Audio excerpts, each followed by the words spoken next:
Terima kasih sudah meluangkan waktu untuk berbicara dengan saya hari ini. Nama saya Galih Prastio dan saya adalah pembimbing les Sampedas. Saya penasaran tentang pekerjaan Bapak dan ingin belajar lebih banyak.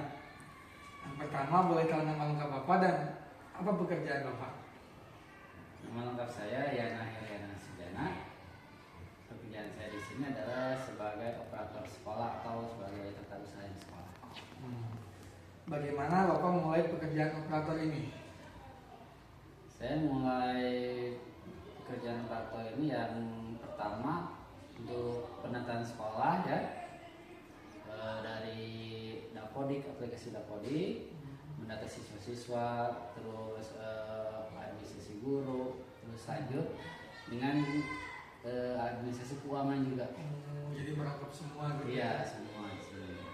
Terus apa saja tugas Bapak kerjakan setiap hari gitu? Setiap hari saya mengerjakan tentang administrasi sekolah, meliputi kegiatan sekolah, terus kadang mengerjakan administrasi guru jika ada.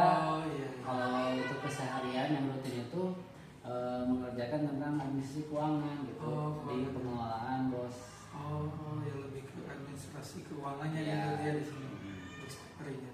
Terus apakah ada hal menarik atau unik nih yang terjadi selama Pak Anang bekerja gitu? Hal menarik dan unik di sini sih lebih ke ke orang-orang di lingkungan sekitar sekolah gitu, seperti kepala sekolah nih ya. Jadi kepala sekolah dulu dan sekarang itu banyak keunikan gitu, seperti dari karakter gitu, terus tata cara beliau menjadi penanggung jawab, pemimpin, terus dari guru-gurunya. Dari pertama saya di sini, saya dengan guru-guru yang udah senior gitu, yang PNS dan kelahiran 1960 ke sini gitu ya. Terus dari kesini kan dari sekarang udah guru-guru banyak yang ketiga kayak gitu. Itu menarik bagi saya gitu. Jadi banyak yang muda juga yang tua-tua udah pensiun gitu kan. Generasi gitu. Iya, jadi yang uniknya di situ berarti. Iya. Terus apa yang membuat Pak Anang memilih pekerjaan ini? Yang saya pilih dari pekerjaan ini adalah pertama dari tantangannya gitu ya. Saya ingin mencoba tantangan baru dari lingkungan sekolah, terus dari pengelolaan administrasi, terus keuangan yang belum saya temui sebelumnya gitu, dari kerjaan saya kan gitu. Terus bagian terbaiknya apa nih dari pekerjaan Bapak yang membuat Bapak senang? Yang terbaiknya di sini pertama karena ini kerjaan yang saya sukai gitu ya. Ya. Terus kedua bisa berinteraksi dengan siswa juga gitu, dari lingkungan sekolah ya, dengan guru-guru dan masyarakat sekolah di sekitar sini kayak gitu. Jadi tidak terpatok sama guru dan administrasi aja, tapi suka berkomunikasi dengan murid-murid juga, jadi itu yang membuat senang gitu. Nah terus tantangan apa sih yang Bapak hadapi dalam pekerjaan ini? Tantangan yang saya hadapi di sini adalah bukan memperbaiki sih, meningkatkan kualitas sekolah. Jadi saya ingin meningkatkan kualitas sekolah khususnya di SDN Sukarnando ini ya, menjadi lebih baik lagi. Iya. Terus untuk menjadi yang terbaik lagi itu bagaimana caranya Bapak mengatasi tantangan tersebut?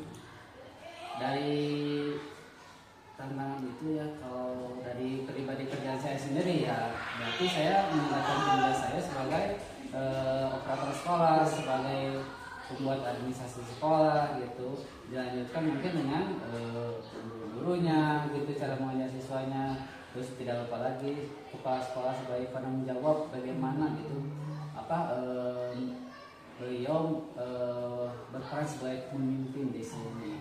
Ya, jadi bukan hanya Pak Anas saja untuk meningkatkan, tapi harus bekerja dalam sistem guru, kepala sekolah juga ikut bergabung untuk meningkatkan ini. Nah terus apakah Bapak punya pesan nih atau nasihat untuk seperti saya ini yang ingin bekerja seperti Bapak suatu hari nanti, kalau misalkan saya ingin menjadi tata usaha di bidang sekolah, nasihatnya apa nih? Kalau dari saya, kalau misalnya suatu saat nanti mau terjun di sebagai operator atau pengelola organisasi bisnis keuangan harus kuat dalam arti ini tuh dalam setiap kerjaan itu tidak terpaku waktu antara pagi, siang, atau sore, tapi di malam juga kadang kalau sudah kerjaan itu deadline, malam itu harus beres, ya udah harusnya berarti harus siap dalam setiap waktu, setiap kondisi. Kadang kalau kita lagi liburan kan kita tidak bisa santai gitu, bisa aja nanti suatu saat ada kerjaan yang harus beresin hari ini juga, Iya. jadi kita harus standby gitu. Nah harus siapnya kalau misalnya harus kalau mau terjun di bidang pekerjaan ini ya harus siap dengan mentalnya. Ya mental seperti itu. Siap benar. Situasinya harus siap. Ya, untuk menjadi seperti Bapak Ane ini kita harus menyiapkan mental yang kuat gitu, karena dari pemerintah kerja 8 jam, untuk di sini tidak seperti itu. Bahkan malam pun kita harus tetap bekerja untuk memenuhi yang Pak Ane tadi harapkan untuk meningkatkan kualitas gitu ya. Terima kasih Pak Ane waktunya. Ya semua. Assalamualaikum warahmatullahi wabarakatuh.